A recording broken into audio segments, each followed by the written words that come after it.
Bienvenue, Abdelmonaïm El Medani. Merci, c'est Rachid. Heureux de me trouver dans ce beau plateau pour une deuxième fois.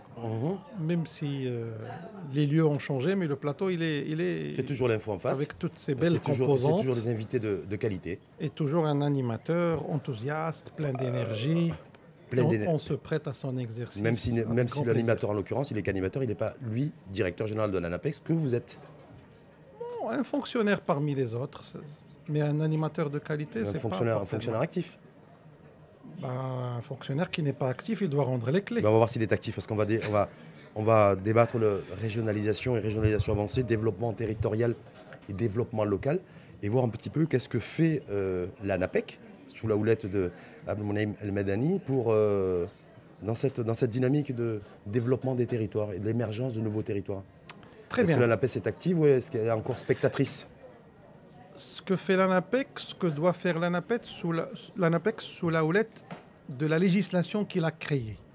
L'ANAPEC a été créée par un texte de loi qui est un des plus beaux textes portant organisation d'établissements publics dans notre pays. Vous dites ça avec un peu d'ironie ou sans ironie? Non, non, non. Parce que quand on dit la plus belle loi, une des plus belles. Un des plus beaux textes portant création d'entreprises publiques, d'établissements publics. Parce que c'est un texte qui met le Maroc au rang des pays les plus avancés en termes d'organisation, en termes de mécanismes d'intervention sur le marché de l'emploi. Et on n'a rien à envier aux pays les plus développés en cette matière grâce à ce texte. Ça, c'est pour la théorie, après on va passer à la pratique. Alors, la problématique de... Est-ce que vous êtes partie prenante aujourd'hui de la question de l'emploi sur l'équation avec le développement des territoires et la décentralisation? Naturellement, c'est vrai, la problématique de l'emploi, elle est multiparamétrique, multivariable. Elle découle de plusieurs composantes liées à l'économique, au social, au comportemental, au psychologique, à plusieurs choses. Ce n'est pas pour diluer la problématique, mais la problématique, c'est une problématique de convergence par nature.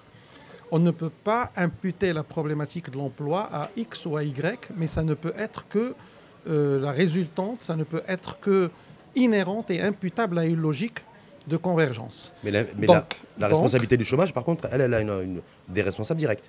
Non, chaque chose qui dépend de l'action publique, il doit y avoir un opérateur public qui doit assumer même l'action et la réaction de l'opérateur privé, parce que l'action publique, c'est l'action de la communauté. El Medani, si aujourd'hui, je vous dis en 2019, oui. On est le 20 décembre 2019, si je vous dis que 80% de l'emploi est concentré dans 6 régions, vous me dites quoi? Chiffre HCP au commissariat au plan. 80% des sans-emploi sont concentrés dans 6 régions. Oui, ça, parce que l'emploi, c'est le fait de la production de la richesse. Donc là où la richesse se produit, elle a besoin des facteurs de production. Et la ressource humaine est un facteur de production. Donc c'est tout à fait naturel de trouver la ressource humaine là où se produit la richesse. Donc c'est plutôt un problème de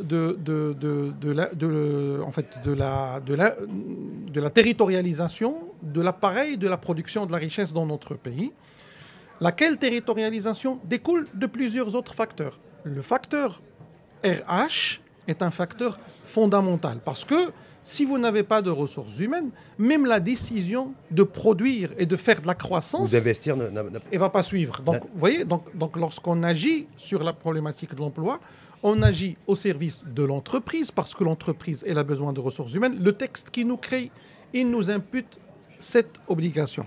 Et lorsque le jeune chercheur, le jeune qui cherche de l'emploi, ça aussi, c'est sous notre responsabilité. Est-ce qu'aujourd'hui, vous avez comme région et territoire prioritaire les régions les plus pauvres ou les régions les plus riches? Est-ce qu'il y a cette approche-là au niveau de l'ANAPEC? Nous sommes redevables d'un service public universel de proximité et inclusif de tous les territoires et toutes les catégories. Donc tous les territoires sur le même pied d'égalité pour vous? Valeur aujourd'hui, pendant cette année qui est en train de s'écouler, nous sommes dans une dynamique à l'ANAPEC de nous rattraper par rapport à un déficit de couverture territoriale. Parce qu'il y avait un déficit. Oui, il faut le reconnaître. C'est intéressant. C'est intéressant qu'Abdelmonaïm El Medani, aujourd'hui, en décembre 2019, Mais dit d'ici... qu'il y avait un déficit aussi territorial. En termes de... C'était des couverture. choix. C'était des choix de priorisation. Quoi, l'ANAPEC était planquée sur l'axe Casaraba? Elle était planquée sur... Non, plus que Casaraba. Tanger? Oui, Tanger, Marrakech? nécessairement. Mais les régions dynamiques. L'ANAPEC ne jouait pas pleinement le rôle de contribution au rééquilibrage territorial et à l'équité territoriale. Il n'était pas acteur de l'équité territoriale. Maintenant, notre ambition, notre prétention, c'est que suivre l'activité économique, servir l'activité économique, profiter de l'activité économique pour faire de l'emploi, mais jouer un rôle dans l'équité territoriale. Et c'est ça. Anticiper l'activité économique aussi? Parce que moi, très souvent, d'attendre qu'une usine de textile s'installe à Boujdour, par exemple, s'il n'y a pas forcément les gens qui ont été formés avant, c'est peut-être un peu compliqué. Il ne serait pas du tout tolérable dans ce beau royaume, parmi les plus belles destinations d'investisseurs dans le monde, de par la stabilité dont nous jouissons dans ce beau pays, il serait vraiment désolant qu'un investisseur puisse retarder ou renoncer à sa décision d'investir parce qu'il ne trouve pas la ressource humaine, parce que c'est notre première richesse. Mais ça s'est malheureusement produit.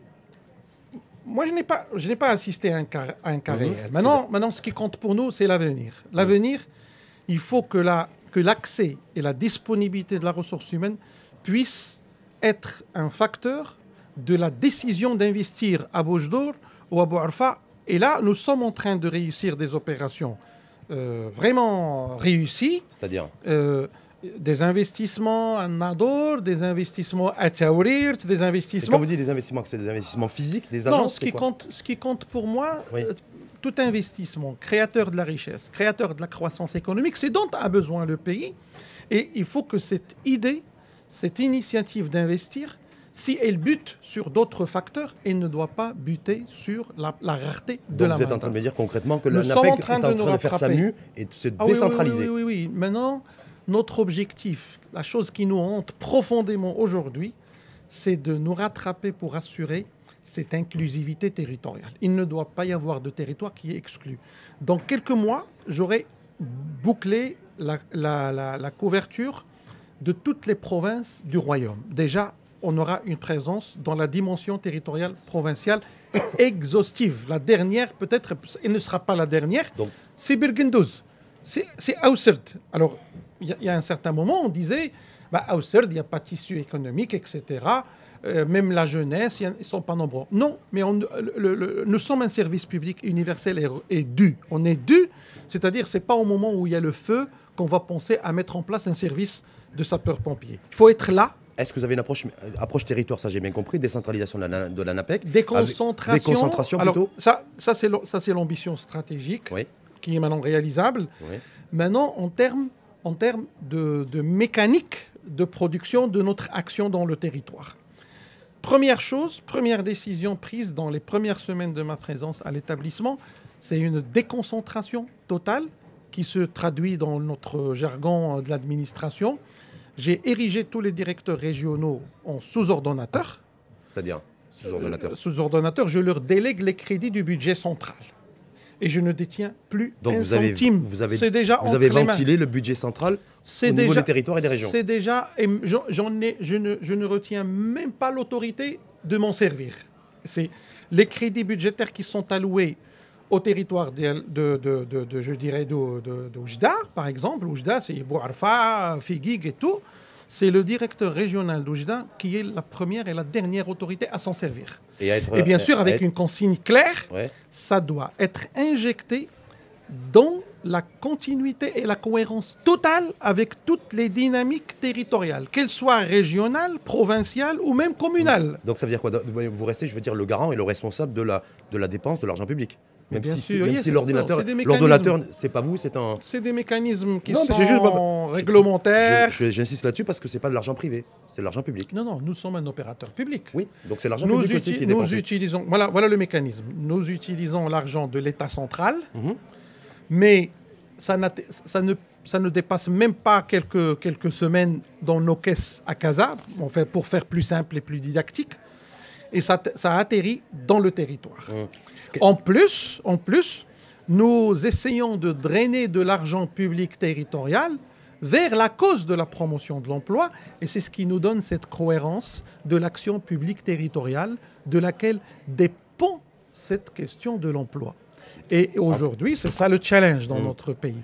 C'est de réussir la cohérence de l'action publique territoriale déjà pour que l'action publique fasse corps homogène et puis chercher cette cohérence de l'action publique privée dans le territoire selon la problématique que nous attaquons. Et dans l'emploi, les problématiques auxquelles nous nous attaquons ne tiennent pas nécessairement à la dimension territoriale régionale. Il y a des préoccupations que nous devons dérouler dans la petite commune rurale. Et là, l'ANAPEC, cette année, elle a pu atteindre la dimension territoriale, communale, rurale. Aujourd'hui même, mes équipes sont en train de déployer des choses magnifiques. J'ai envie de vous dire aussi de manière déplacée, c'est effectivement, est-ce que si votre action était aussi efficiente que cela, on n'aurait pas des saisonnières et des Marocaines et des Marocains qui vont travailler à l'étranger? Quel est le problème à ce que les Marocains Non, je vous pose la question aussi. Non, parce que peut-être que les Marocaines et Marocains qui vont cueillir la fraise en Espagne ou qui vont dans d'autres pays, si elles avaient pu trouver du travail localement tout près de chez eux, peut-être qu'ils ne s'exporteraient pas. Non, je vous... non.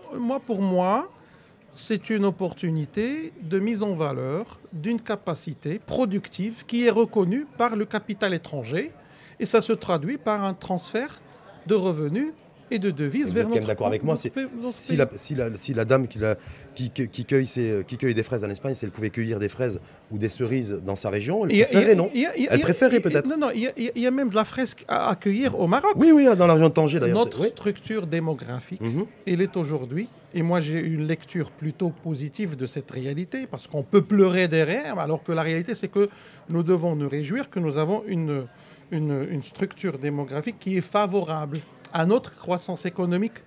Et elle peut être favorable à la croissance économique de nos voisins. Et le retour sur notre économie, il est aujourd'hui certain. Vous savez que ces jeunes, et je vais peut-être vous donner la primeur, ces jeunes ouvrières qui viennent du milieu rural et qui vont travailler dans des conditions de régularité totale avec la réglementation, avec la condition humaine la plus digne, ça fait un transfert de monétaire estimé à ce jour à quelques centaines de millions de dirhams. Si je n'ai pas le montant précis, mais ça doit avoisiner les 500 millions de dirhams qui viennent s'injecter dans le milieu rural. Chaque année chaque année. 500 millions de dirhams chaque année. Je n'ai pas le chiffre exact. Je ne veux pas... Si vous dites 500 millions de dirhams, c'est à peu près 50 millions d'euros. À quelque chose près. Chaque année, réinjecté. Vous savez, nous n'avons pas le droit de calculer les poches des gens, mais c'est une estimation. Donc, au lieu de dire que la main-d'œuvre chez nous ne trouve pas à faire quelque chose, donc elle va aller. Non, pour nous, la migration est un élément de force, est un élément. Et puis, le Maroc, il a des traditions migratoires très anciennes. Nous nous rappelons de nos parents qui sont allés servir l'économie minière de la France. Ça n'a jamais nui à l'économie marocaine, au contraire. C'était à l'époque, on avait besoin de devises. La migration... Sauf qu'aujourd'hui, Al-Madani, c'est pas vous que je vais le dire, on a besoin de compétences. Et on les a. Voilà. On a besoin essentiellement de compétences. Et on a déjà et puis deux, on a un chômage massif de nos jeunes qui... on a un chômage. Et qui atteint des seuils inquiétants. Et on a des secteurs productifs qui parfois peinent à trouver de la main-d'œuvre qui les convienne, d'où l'importance de notre fonction, celle de l'intermédiation et de rapprochement entre les besoins de l'entreprise et cette surénergie. Moi, je ne parle pas de chômage au sens lamentable du terme, mais c'est une surénergie qu'il faudrait aujourd'hui fructifier de la même manière que notre pays a pensé à capter les rayons de soleil pour les fructifier et même en exporter à l'étranger. Donc on est dans cette situation. Al-Madani, justement, dans votre approche territoriale et territorialisée de l'emploi et de lutte contre le chômage, parce qu'il faut faire reculer le chômage d'abord, avant même de répondre aux nouveaux entrants, on est bien d'accord. Il faut réduire le nombre de chômeurs. Maintenant, le taux, c'est une donnée statistique. Oui, mais en tout cas, le volume. D'ailleurs, moi, j'ai une petite convention avec une petite commune rurale. Le nombre de chômeurs, il est chiffré à 700. Sur une population de... Une petite population, je ne vais pas citer le territoire. Si vous me dites qu'il y a 700 chômeurs... C'est la commune rurale d'Ennif, dans la province de Tinrir. Avec un président clairvoyant, il a dit, moi, une des problématiques que je peux maîtriser, c'est le chômage. J'ai 700. Je lui ai dit, oui, 700, ça peut devenir 300. Et après, ça peut devenir 0. Lorsqu'on est dans cette dimension territoriale, même la problématique, elle est banalisée, elle est maîtrisable. Ouais, mais là, c'est sur un chiffre limité, 700. Si vous êtes sur les... Le grand chiffre, il découle de petits chiffres. Ben oui, mais en même temps, je vous rappellerai à vous, il y a 1,5 million de chômeurs qui constituent un stock. 1,5 million, je pense que c'est un peu exagéré. 1,2, 1,3. Un peu plus d'1 million. Bah oui. Non, mais moi, je confirme le chiffre de l'HCP. C'est 1 200 000. 1,2 million. Mais concomitamment à ce chiffre du 1,2 million, réellement, on a des secteurs qui peinent à trouver de la main-d'œuvre. Je ne vais pas citer les secteurs un à un. Mais c'est le pire. Et notre rôle. Comme scénario. C'est le pire. Je pense que c'est le pire. Mais c'est ce qui injecte d'avoir de la création l'espoir. de richesse et de ne pas avoir en face des personnes qui répondent aux besoins. Il nous appartient de reconvertir et de rapprocher au mieux. Donc la problématique n'est pas nécessairement une problématique de formation.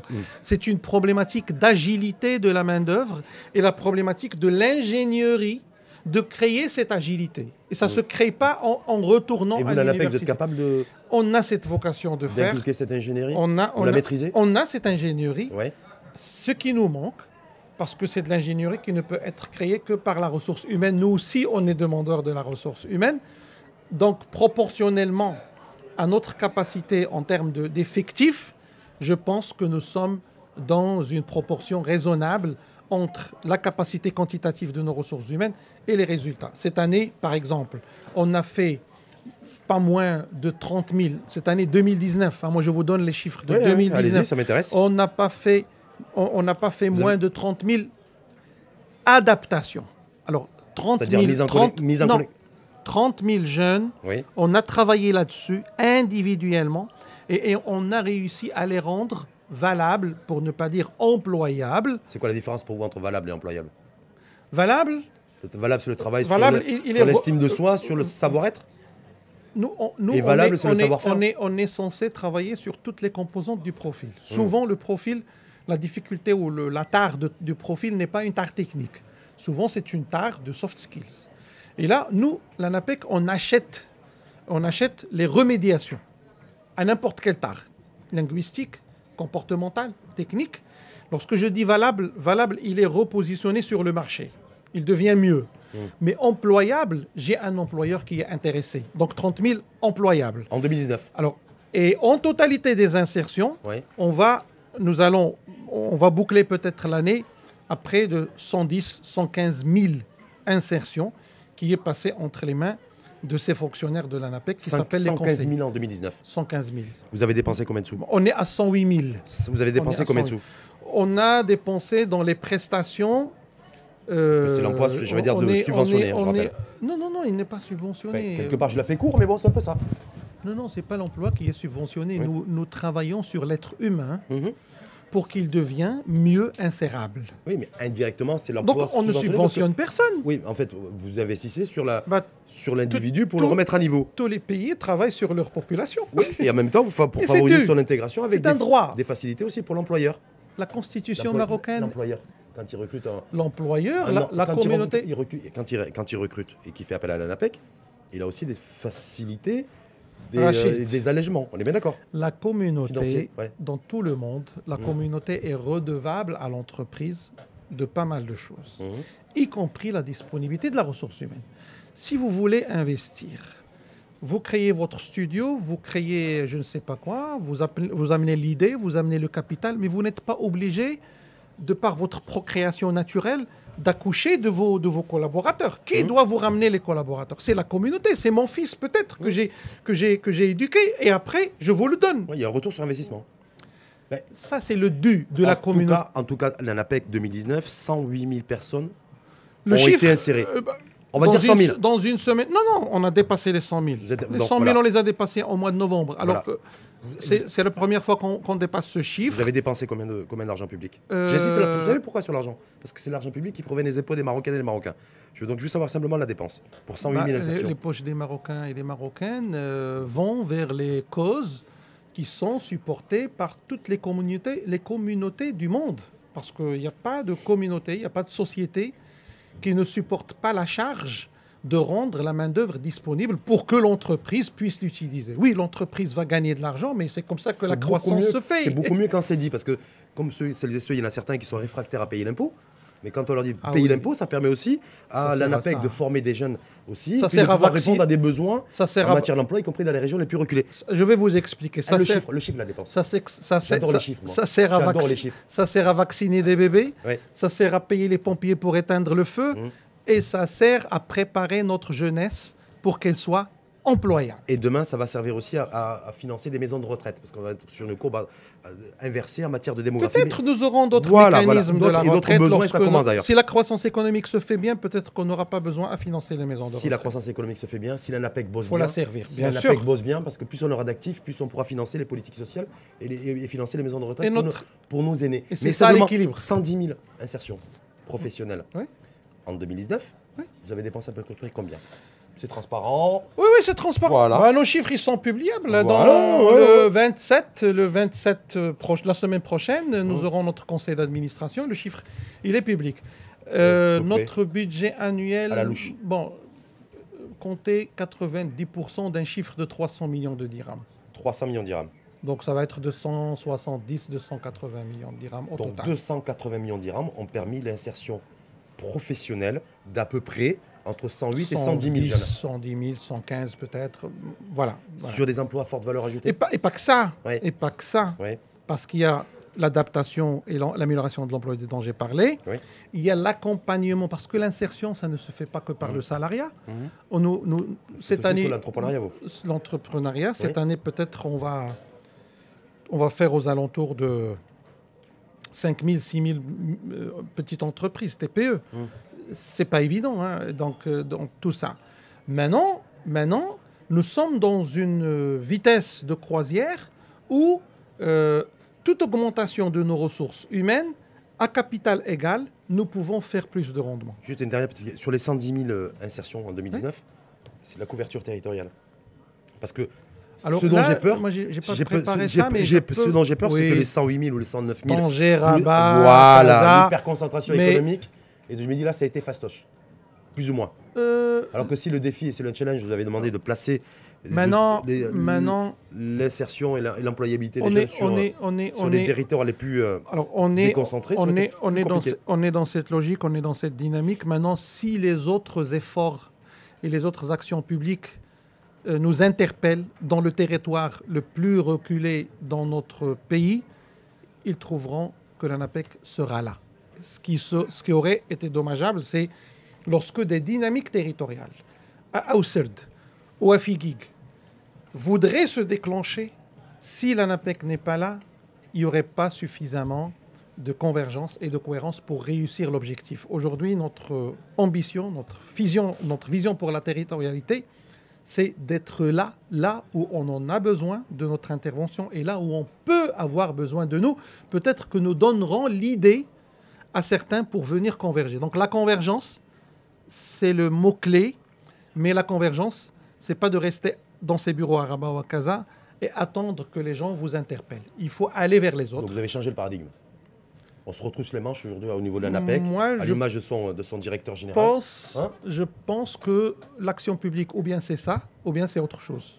Tout ce qui n'est pas ça, pour moi, c'est pas de l'action publique. Il faut aller chercher à définir l'autre concept. Ce concept-là, c'est ça l'action publique. C'est être au service Madani, des juste autres. Pour conclure, juste les employabilité, insertion professionnelle, est-ce que c'est sur des jobs à valeur ajoutée? Il n'y a Ou pas est-ce que- de ou est-ce que job c'est- qui n'a pas de valeur ajoutée. Ouais. Tant que c'est... Valeur ajoutée en termes de Je- productivité, non, mais- de technologie, vous voyez?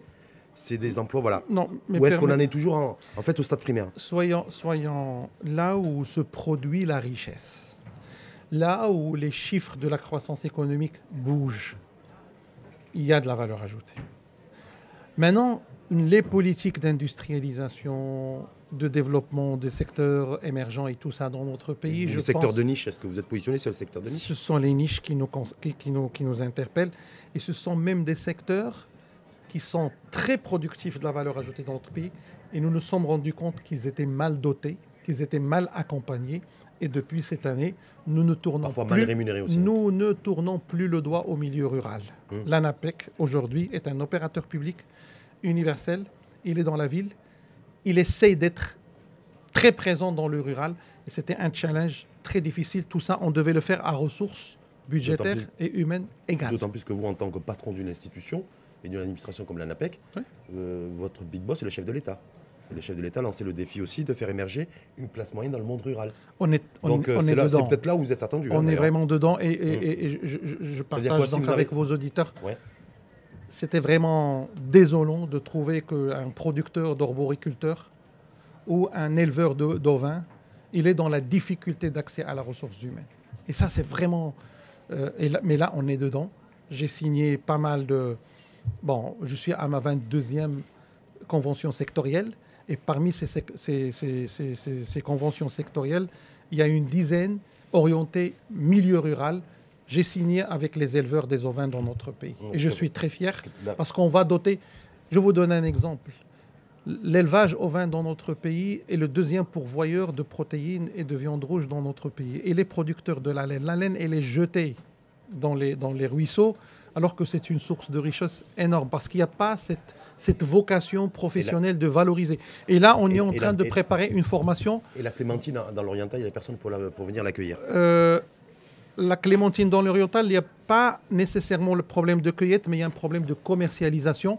Et là, mes équipes dans cette région, ils sont en train de s'approcher des producteurs pour leur dire « Nous sommes prêts à vous former des marketeurs de votre produit. » Et les acteurs technologiques se plaignent de ne pas avoir des ingénieurs formés aux nouvelles technologies, d'avoir les ingénieurs Java. Donc vous avez un sacré challenge. Donc, soit en ville, je vais vous parler. Ou nos opérateurs IT n'ont pas besoin que d'ingénieurs, mais ils ont besoin de codeurs. Et l'ANAPEC aujourd'hui s'est engagé à mettre sur le marché entre 1000 et 2000 codeurs par an.